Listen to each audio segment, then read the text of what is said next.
You fight how you spar. You spar how you fight. And if I'm in there just doing this, catch, then when the fight come and everything is full blast, full speed, I'm not gonna be able to keep up because I didn't train that way. Right. I can hit the bag, I can hit the mitts, all that I want, but nothing's coming back.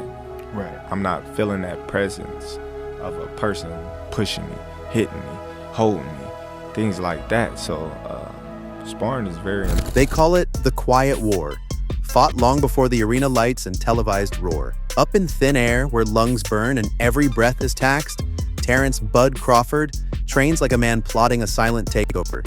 In the corner, Brian "Bomac" McIntyre watches not just as a coach but as a living archive, logging each move like a historian of violence. Crawford shifts from orthodox to southpaw as easily as most fighters switch towels, a shapeshifter making the same punch land from two different eras at once. His sparring partners aren't picked at random.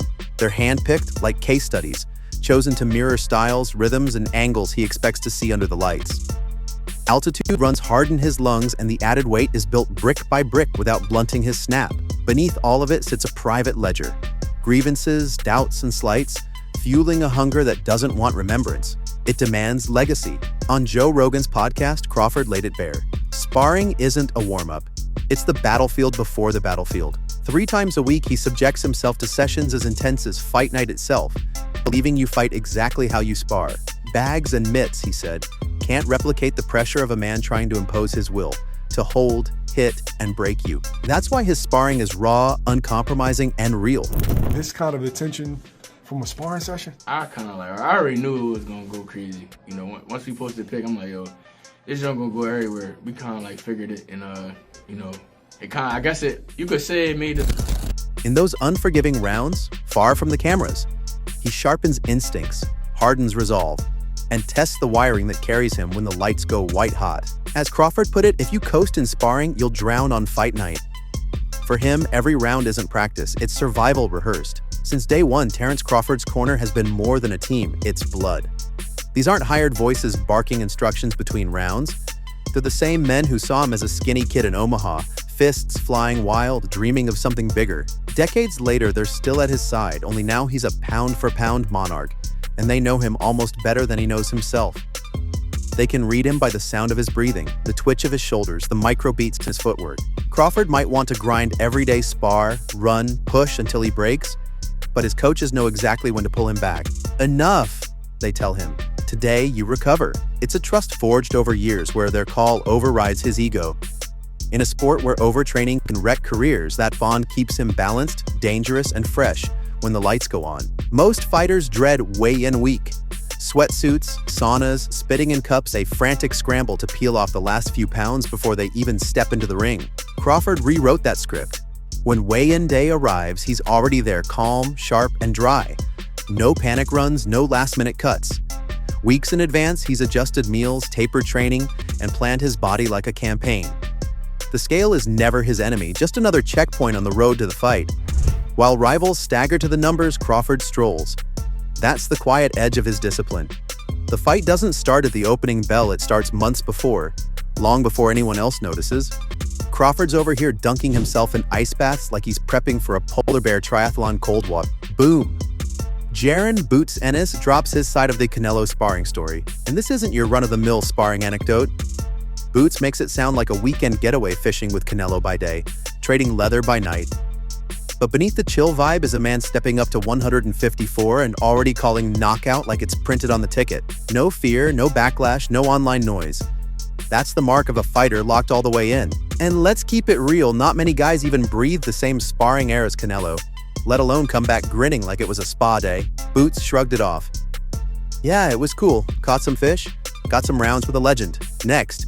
It's outrageous confidence. Most fighters would hang that sparring glove over their fireplace and tell the story at every barbecue. Boots, he's circling October 11th, eyes forward, saying, the real history starts there. When a fighter treats rounds with a Canelo like warm-up laps, you know he's cooking up something dangerous for fight night. Just when the room was still buzzing from the Ennis news, Shakur Stevenson slid in like, hold my Gatorade. The way he clapped back at Punch Drunk, that wasn't a debate, that was a verbal uppercut. Watching it felt less like boxing talk and more like two dudes about to bet the rent on push-ups. I think that it's gonna come down to the IQ and the skill of Bud anyway.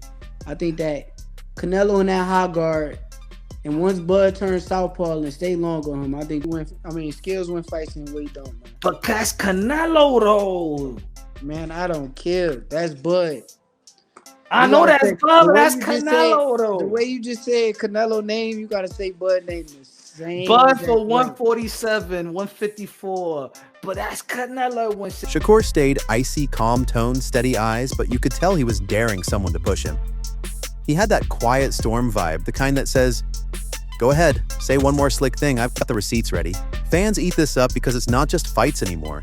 It's chess on the mic, it's pride checks, it's I'll out-talk you before I outbox you. And honestly, that kind of composure and edge tells you exactly where Shakur's head is, at sharp, fearless, and already plotting 3 moves ahead. And the wild part? Shakur's talking about Crawford versus Canelo. Like he's scouting a backyard sparring session, no fear, all IQ. The swagger practically leaks through the screen. Yeah, I see the giants, I see the hype, but I'm still calling my shots. We live for these moments when a fighter refuses to play it safe, and Shakur's doing it with style and zero filter. Half the time you forget he's even talking boxing. He's got that running for mayor confidence, shaking hands and making statements. But the real flex? He's clearly having fun, throwing verbal combinations while keeping his eyes on the actual prize, respect in the ring and command with the conversation. Yo, hold up. Just when you thought the cosmic energy talk had maxed out, Alfonso Gomez strolls in and drops truth bombs hotter than a Canelo uppercut. This isn't armchair speculation. The man's shared the ring with Canelo, felt the weight of his shots, seen the chaos up close, and now he's casually hinting Crawford might not just hang with Canelo, but actually stunt him, maybe even send him to dreamland mid-fight. We've all heard bold predictions before, but this one has that weight. Did he really just say that? Charge to it. Gomez is breaking down patterns, hooks, and cosmic vibes like a boxing psychic hotline, and somehow making it sound legit. The whole vibe is, Canelo's powerful, Crawford's divine, stand back for fireworks. And the best part? He's saying it with no hedges, no caveats, no sugarcoat. You watch it and think, man, I need popcorn and holy water for this one. And yo, don't sleep on Alfonso breaking this fight down like it's a physics lab. He's calling Canelo a big ball of raw power and Crawford a precise little ball of accuracy and timing, turning the matchup into a collision diagram with knockout potential. You can already picture fans at home screaming at their TVs, Crawford, time that hook, like we're all honorary cornermen.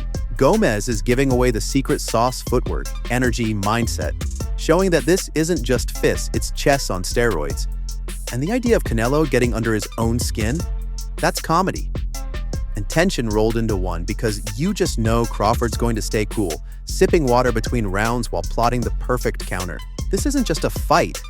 It's shaping up like a cinematic moment, skill meeting soul, physics meeting heart, and maybe, just maybe, Crawford rewrites the script under the brightest lights.